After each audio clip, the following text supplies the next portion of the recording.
మీరు Karthi movie Kashmora movie చూసారా? అందులో ఓ చిన్న పాప దేవతా స్వరూపంలా భావిస్తారు. ఆమెను కొలుస్తారు. గుర్తుందా? అది రీల్ మాత్రమే కాదు, రియల్ గా నేపాల్లోని ఖాట్మండు లోయలో అలాగే ఆడపిల్లలను పూజిస్తారు. వారిని సజీవ దేవత స్వరూపంగా ఆరాధిస్తారు. మనం ఎంతో మంది దేవతలను నమ్ముతాం, జాతరలు పండుగలు చేసుకుంటాం. కానీ నేపాల్లో మాత్రం సజీవ దేవతను వారు పూజిస్తారు. ఈ అమ్మవారినే తలేజు భవానీ అని లేదా కుమారి దేవత అని అక్కడి ప్రజలు పిలుచుకుంటారు. అసలు ఈ తలేజు దేవత ఎవరు? ఆమె చరిత్ర ఏమిటి? ఇప్పటికీ సజీవంగా ఎలా ఉంటుంది? తలేజు దేవతకు ఉన్న ప్రత్యేకతలు ఏంటి అనే విషయాలను ఇప్పుడు మనం ఈ వీడియోలో తెలుసుకుందాం. హిందువుల దేవత తలేజు భవానీ. ఈ అమ్మవారు నేపాల్ మల్లా రాజవంశానికి చెందిన రాజదేవతగా చరిత్ర చెబుతోంది. తలేజు భవానీకి ఖట్మండులో ఓ అందమైన దేవాలయం ఉంది. దీనిని 1564లో మహేంద్ర మల్లా అనే రాజు నిర్మించాడు. ఈ ప్రదేశం ఖాట్మండు దర్బార్ స్క్వేర్లోని హనుమాన్ ధోకాలో ఉంది. హిందువులు బౌద్ధులు ఇద్దరూ పూజించే ఏకైక సజీవ దేవత తలేజు భవానీ. కుమారీయులను ఇక్కడ ప్రజలు కాళీదేవ శక్తిని పొందే యవ్వన బాలికలుగా చూస్తారు. ఈ ఆలయంలో బాలికలను పూజించే సంప్రదాయం ఉంటుంది. ఈ బాలికనే తలేజు భవానీగా పూజిస్తారు. తలేజు భవానీగా ఎన్నుకున్న బాలికను దుర్గాదేవి మానవ అవతారమని నమ్ముతారు.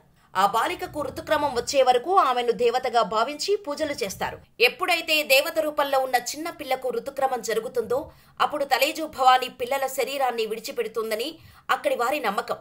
అయితే ఈ సంప్రదాయం నేపాల్లో ఎలా మొదలైందంటే 1325లో ముస్లిం సైన్యాలు మిథిలను పాలిస్తున్న కర్ణాటక రాజు హరిసింహ దేవను ఓడించడంతో హరిసింహ 14వ శతాబ్దంలో ఖాట్మండు లోయకు వచ్చాడు.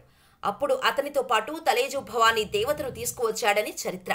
ఈ విషయాన్ని తలేజ్వాగామ, తుల్యాగమ అనే 2 సంస్కృత గ్రంథాల ద్వారా రుజువు చేయబడినట్టుగా తెలుస్తోంది.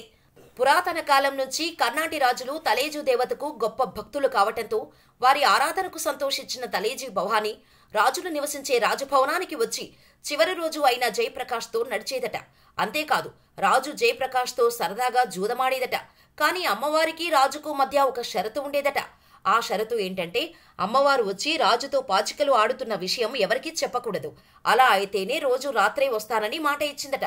ఒకరోజు రాత్రి రాజు రోజు ఎక్కడికి వెళ్తున్నాడు, ఏం చేస్తున్నాడో అని అనుమానం వచ్చి రాజును వెంబడించి రాజు భార్య వెళ్ళింది. రాజు భార్య దేవతను చూసిందట. దీంతో తలేజు భవానీకి కోపం వచ్చి ఆమె వెళ్లిపోయిందట.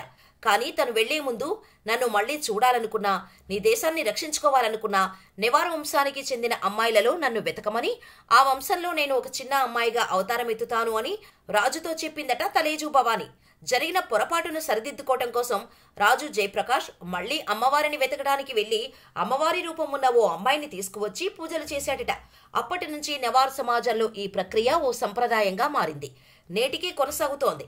ఈ సంప్రదాయం ప్రకారం ప్రతి సంవత్సరం దసైన్ మహానవమి నాడు సజీవ దేవత ఆలయాన్ని సందర్శిస్తుందట.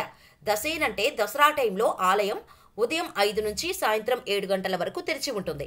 కుమారిగా ఎంపికైన తర్వాత అమ్మాయి జీవితం పూర్తిగా మారిపోతుంది. ఆమె తన ప్యాలెస్ నుండి వేడుకలకు మాత్రమే బయలుదేరుతోంది. ఆమె కుటుంబం వారు మాత్రమే ఆమెను కలిసి మాట్లాడే అవకాశం ఉంటుంది.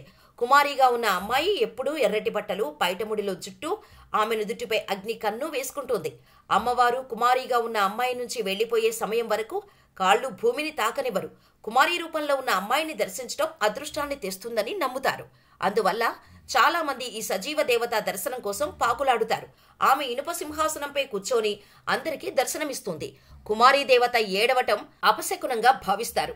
ఇలా ఓ కుమారి దేవత ఏడుస్తున్నప్పుడు కొత్తగా కుమారిగా వచ్చింది కదా, అందుకే భయపడుతుందేమో అనుకున్నారట. తీరా చూస్తే రాజు చనిపోయాడట. రాజు చనిపోయాక ఆ కుమారీ దేవత ఏడుపు ఆపేసిందట. సజీవ దేవతను కనుగొనడానికి ఓ విచిత్ర ప్రక్రియను వీరు చేపడతారు.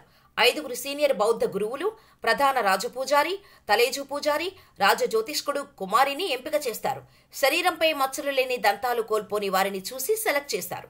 మర్రిచెట్టు లాంటి శరీరం, శంఖం వంటి మెడ, సింహం లాంటి ఛాతీ, ముఖంలో ప్రశాంతత, నల్లని స్ట్రైట్ హెయిర్ మరియు డార్క్ ఐస్, జింక వంటి కాళ్లు, ఇలా అమ్మాయిలో ఉన్న క్వాలిటీస్ ని బట్టి సెలెక్ట్ చేస్తారు. ఇక్కడితో సెలక్షన్ ప్రాసెస్ అవ్వదు. సెలెక్ట్ అయిన అమ్మాయిని బలి ఇవ్వబడిన అనేక గేదెలు, జంతువులు ఉన్న రూమ్ లో ఉంచుతారు. ఆ రక్తంపై ముసుగు ధరించిన పురుషులు డాన్స్ చేస్తారు. వీటిని చూసిన అమ్మాయి భయపడితే ఆమె తలేజా దేవత ప్రతిరూపం కాదు అని భావిస్తారు. దీంతో మరొక అమ్మాయికి పరీక్ష పెట్టి సెలెక్ట్ చేస్తారు. దసరాలో కాలరాత్రి అయిన 8వ రోజు కుమారీ దేవత ఎంపిక ప్రక్రియ ప్రారంభమవుతుంది. ఇప్పటికీ తలేజు దేవత తమ రాజ్యాన్ని కాపాడటానికి వస్తుందని స్థానికులు నమ్ముతారు. అందుకే ఇప్పటికీ ఈ సంప్రదాయాన్ని కొనసాగిస్తున్నారు.